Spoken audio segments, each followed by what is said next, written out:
Heidi ho there, gamers. Endwalker's release date has just been announced, and so now is the time where we look back to see what has come before. Specifically, villains. Best villains. A whole top 10 list of them. I'm Thomas Indigo, and this is my top 10 villains in Final Fantasy XIV.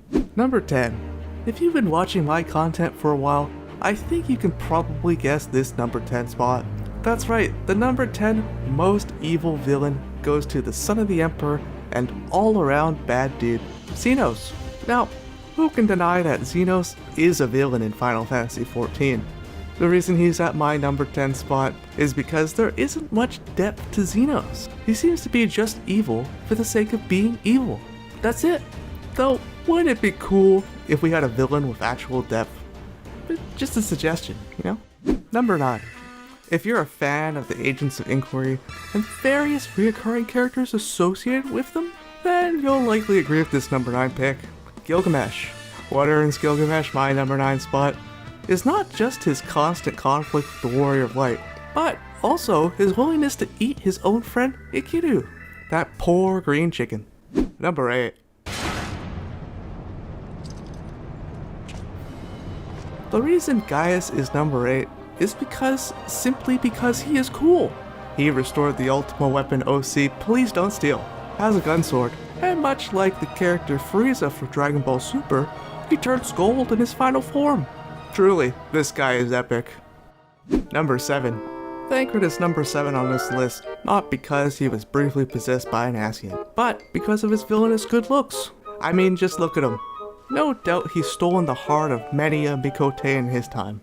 Number 4. Dorel the Ishgardian Temple Knight. Now, I know what you're thinking.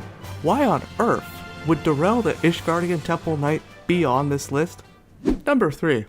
Hey guys, it's Thomas Indigo. Please subscribe to my channel. Number 2. For my number 2 spot, you know I had to go with the leader of the Scions of the Seventh Dawn, Minfilia. I mean, do I even need to explain this choice? She's annoying. Use Tube Samati to gather ether. Quickly, before he breaks free! Okay, but what are you doing? Gets herself captured, and worst of all, lets Moonbrea die. Moonbreeder, no! You mustn't! And before we get to my top pick, let me waste your time by mentioning some villains that didn't quite make it. Emmett Selk, probably the best villain in Final Fantasy XIV. It's too bad he's not on this list. Laha Burrito, kind of a wacky guy, usually dies while you're still in the cutscene. Number 5 and 6. Shame they didn't make it on this list. The villains on those numbers were pretty cool. Finally, my number 1 pick. Even though Final Fantasy XIV has had a wide array of villains, fans can agree that this villain stands apart as the evilest of all time.